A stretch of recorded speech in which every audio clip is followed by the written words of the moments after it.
Hello guys, আসসালামু আলাইকুম। আপনারা সবাই কেমন আছেন? আশা করছি সবাই খুব ভালো আছেন। আলহামদুলিল্লাহ, আল্লাহর রহমতে আপনাদের ভালোবাসায় আমিও খুব ভালো আছি। তো চলে এলাম একেবারে সিম্পল শীতের টাটকা সবজি দিয়ে একটা নিরামিষ সবজি দিয়ে আমি চচ্চড়ির রেসিপি বানাবো। তো এখানে নিয়ে নিয়েছি মূলো, বেগুন, আলু, সিম, ফুলকপি।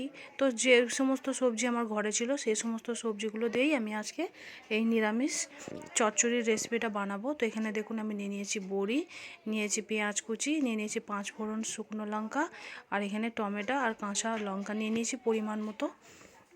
তো সবের প্রথম আমি এখানে একটা ফ্রাই প্যান বসিয়ে দিয়েছি। এরকম একটা সবজি হলে দারুণ লাগে, কিন্তু শীতের দুপুরে দারুণ লাগবে খেতে। তো আমি এখানে সরিষার তেলে রান্নাটা করব। তার জন্য ফ্রাই প্যানটা ভালোভাবে গরম করে আমি পরিমাণ মতো তেল আমি এখানে দিয়ে দিচ্ছি। তারপরে দিয়ে দিচ্ছি আমি এখানে বড়ি। তো আপনারা যে কোনো ডালের বড়ি আপনারা ব্যবহার করতে পারেন।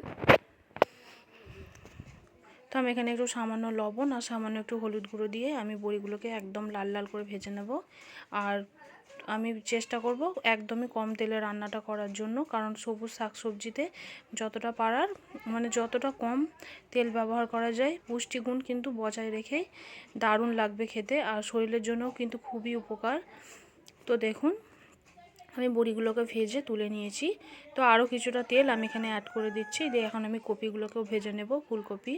তো আমি একইভাবে লবণ আর হলুদ দিয়ে ফুলকপিগুলোকেও লাল লাল করে একটু ভেজে নেব।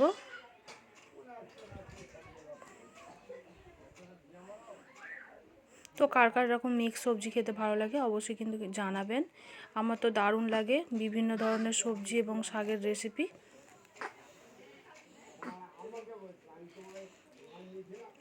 তো কপিগুলোকে দেখুন আমি একদম কড়া করে ভাজবো না, একটু লাল করে ভেজে নেব।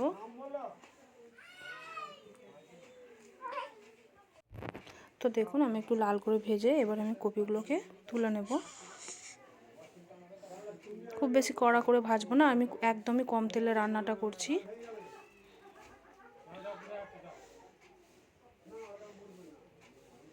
তো দেখুন একদম শুকনো হয়ে গেছে, দেখি বুঝতে পারছেন। ফুলকপির যে এক্সট্রা একটু পানি বার হয় সেটাও কিন্তু একদমই নেই। তো আমি এবার কপিগুলোকে তুলে নেব।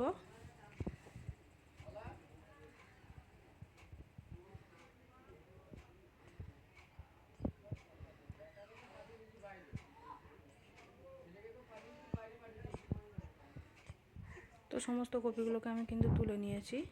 তো আরও পরিমাণ মতো তেল আমি এখানে অ্যাড করে দিচ্ছি চচ্চড়িটা বানানোর জন্য। তো আমি কী কী সবজি ব্যবহার করছি আপনাদের আগেই আমি দেখিয়ে দিয়েছি।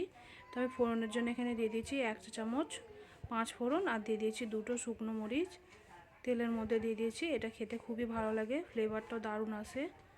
তারপর দিয়ে দিয়েছি একটা মিডিয়াম সাইজের পেঁয়াজ, একদম কুচি করে নিয়েছি আমি।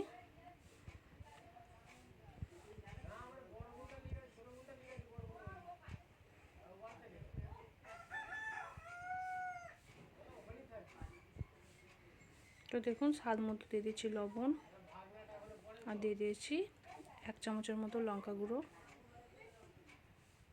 কাঁচা মরিচটা আমি পরিমাণ হলে যদি প্রয়োজন হয় তাহলে আমি অ্যাড করব। তো আমি এখানে দিয়ে দিচ্ছি দেখুন মিক্স সবজিগুলো, যেগুলো আগে আমি ভালোভাবে ধুয়ে রেখেছিলাম সেগুলোকে অ্যাড করে দিয়েছি। এখন সবজিগুলো একটু হাই ফ্লেমে একটু ভাজা মতো করে নেব, ভাজা ভাজা মতো।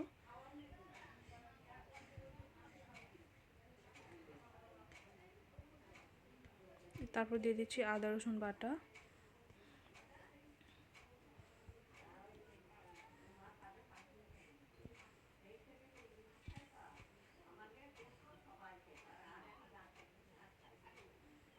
তো দেখুন যতটা সময় পেরেছি সবজিটাকে ভেজে নেওয়ার চেষ্টা করেছি। তো আপনারাও একটু ভেজে নেওয়ার চেষ্টা করবেন, খেতে কিন্তু দারুণ টেস্ট আসবে।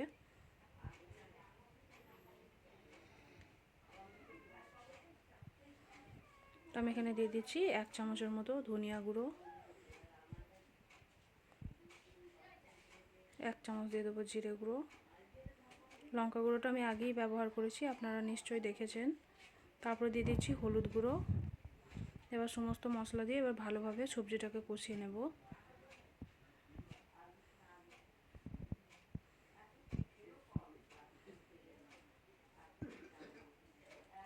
তো দেখুন সুন্দরভাবে কষিয়ে নিয়েছি। তারপর দিয়ে দিচ্ছি এখানে আমি 2টো টমেটোর ব্যবহার করছি, একদম বড় বড় করে কেটে নিয়েছি 2টো টমেটো।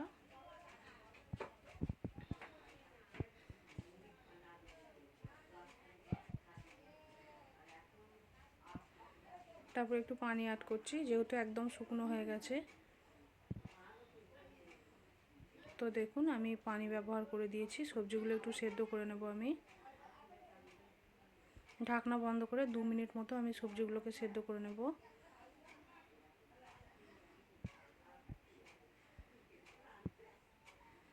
তো সবজিটা 2 মিনিট মতো সেদ্ধ করে নিতে হবে, একদমই স্লো ফ্লেমে,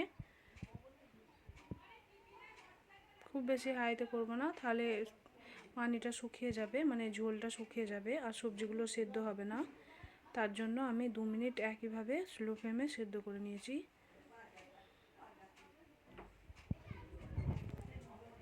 তারপরে দেখুন ঝোলটা অনেকটাই, মানে সবজির যে পানিটা অনেকটাই শুকিয়ে গেছে, বাকি সবজিগুলো সেদ্ধ হয়ে গেছে।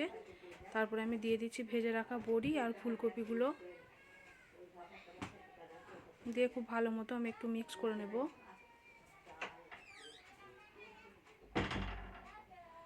খুব ভালো মতো মিক্স করে নিচ্ছি আমি। দেখুন যেহেতু বড়ি আর ফুলকপিটা আমি আগে থেকেই ভেজে রেখেছি, তাই এগুলো আমি পরে ব্যবহার করছি।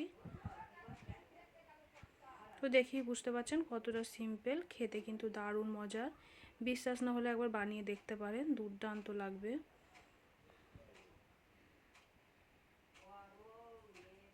তো দেখুন এবার আমি পুরো পানিটা একেবারেই দিয়ে দিচ্ছি চচ্চড়ির জন্য।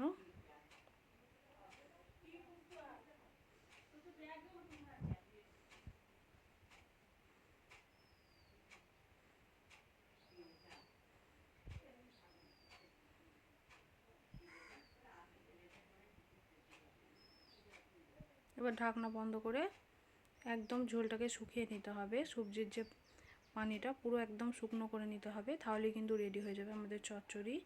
ওপর থেকে একটু ধনিয়া পাতা ছড়িয়ে দিলাম আমি। তো আমার এই মিক্স সবজির চচ্চড়ির রেসিপিটা আপনাদের কেমন লেগেছে অবশ্যই কিন্তু লাইক কমেন্ট শেয়ার করবেন, আর চ্যানেলে নতুন হয়ে থাকলে চ্যানেলটিকে সাবস্ক্রাইব করে রাখবেন। এরকম সুন্দর সুন্দর ঘরোয়া রান্নার রেসিপিগুলো পাওয়ার জন্য অল নোটিফিকেশানটাকে অন করে রাখতে হবে। তো ততক্ষণের জন্য সুস্থ থাকবেন, ভালো থাকবেন, আল্লাহ হাফেজ।